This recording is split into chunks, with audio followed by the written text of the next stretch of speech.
करीब 33 करोड़ लोग आस्था की डुबकी लगा चुके हैं और अब 3 फरवरी को बसंत पंचमी के दिन यानी आज के दिन तीसरा अमृत स्नान होने वाला है। इस दिन का क्या है खास महत्व और इस बार बसंत पंचमी का कैसा है शुभ संयोग, देखिए रिपोर्ट।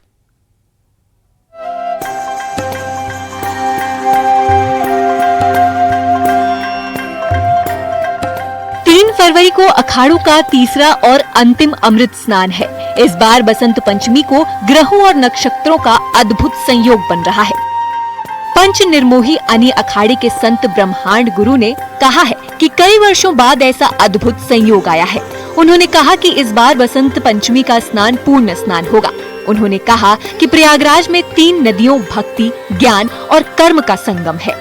जो माघ मकर गति रवि जब होई, तीर्थपति आव शब कोई, अर्थात जो भगवान सूर्य नारायण कर्म के देवता हैं, वो सृष्टि में सदा से ही समय से आते हैं और समय से जाते हैं, अर्थात वो कर्म के प्रतीक हैं और कर्म के द्योतक भी हैं। तो हमने प्रथम स्नान कर्म के रूप में किया। द्वितीय स्नान भक्ति अर्थात गंगा महारानी, जो कि गंगा माँ में मौनी अमावस्या अर्थात भक्ति का प्रतीक, जहाँ मौन रहकर हम उपासना करते हैं शांति से और बिल्कुल सतो भाव से, सतो गुण से। और तीसरा स्थान यानी बसंत पंचमी, जिनकी बागेश्वरी देवी भगवती श्री सरस्वती हैं, जो कि कर्म की यमुना महारानी है, भक्ति की गंगा महारानी है और ज्ञान की देवी जो है सरस्वती है।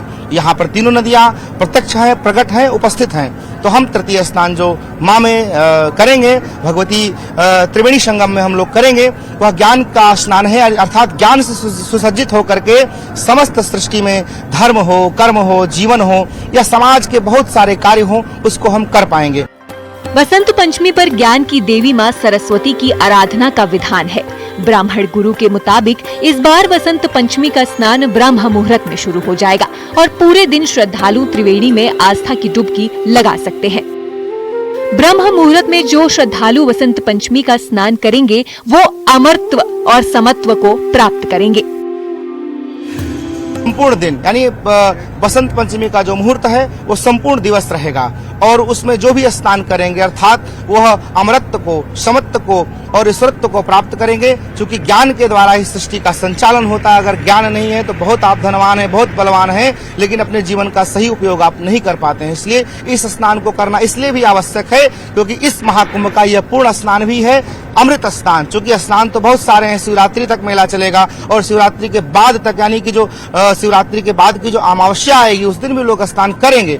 लेकिन अमृत स्नान की जो हमारी 3 स्नानों की जो परंपरा रहती है वह बसंत पंचमी को हम लोग पूर्ण स्नान के रूप में मानेंगे। निर्मोही यानी अखाड़े के संत ब्रह्मांड गुरु ने बसंत पंचमी के स्नान पर्व पर लोगों से अपील की है कि श्रद्धालु संयम से स्नान करें और प्रशासन द्वारा बनाए गए नियमों का भी पूरी तरह से पालन करें। उन्होंने कहा कि महाकुंभ क्षेत्र में सिर्फ संगम ही नहीं बल्कि सभी स्नान घाटों पर स्नान करने से अक्षय पुण्य की प्राप्ति होती है। उस दिन संपूर्ण दिवस मुहूर्त रहेगा, जो जहाँ भी है जिस भी स्नान घाट पर है। चूंकि यह लोग न माने कि जहाँ गंगा का मिलन होता है, जहाँ जमुना का मिलन वही संगम, ऐसा नहीं है। वहाँ तो विशेष है ही है। आप किसी भी स्नान घाट पर स्नान करेंगे संगम के समान ही आपको फल प्राप्त होगा। तो उस दिन जो भी साधक हैं, अगर विद्यार्थी हैं, छात्र हैं, तो वह उस दिन भगवती सरस्वती का कोई भी चित्रपट लेकर के या मानसिक रूप से उनके स्वरूप का स्मरण करके उनको पीले वस्त्र हैं, पीले फल हैं, इनको चढ़ा करके ओम बागेश्वरी देवी श्री सरस्वती नमः का मंत्र जपते हुए आप उनकी उपासना कर सकते हैं।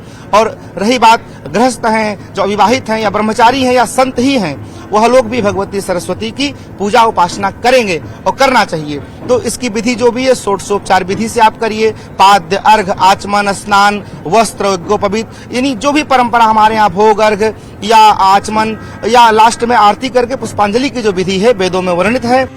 ज्योतिष आचार्य की माने तो इन दिन ऋतु का परिवर्तन होता है, इसलिए पीले रंग का वस्त्र धारण करना चाहिए। पीले वस्त्र के साथ ही पीले वस्तुओं का दान करना चाहिए।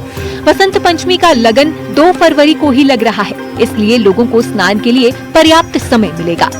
बहुत सुखद अवसर इस बार इसलिए आ रहा है कि शुक्र वृष राशि में है, शुक्र मीन राशि में है और वृष राशि में बृहस्पति है। दोनों ने एक दूसरे का स्थान परिवर्तन किया हुआ है और मकरस्थ सूर्य और चंद्रमा, यदि अब चंद्रमा आप आगे बढ़ जाएंगे परंतु सूर्य वहाँ पे है, वो शनि की राशि पे है। इन सब पर मंगल की भी दृष्टि है और राहु, केतु, शुक्र आदि सभी इस तरह दृष्टि डाले हुए हैं जैसे समुद्र मंथन के काल में इस तरह के ग्रहों की स्थिति, एक तरह से उनका एक पुनः रिक्रिएशन होगा ग्रहीय स्थितियों में, ब्रह्मांड में। तो ये इस बार का जो ये बसंत पंचमी आ रही है, अन्य पर्वों की बात यह भी बहुत प्रशस्त है, पुण्यदायी है। कुल मिलाकर इस वक्त अखाड़े जहां 3 फरवरी के अमृत स्नान की तैयारी में है, वहीं दूर दूर से श्रद्धालु आस्था की डुबकी लगाने पहुंच रहे हैं। सर्वेश दुबे, न्यूज़ 18।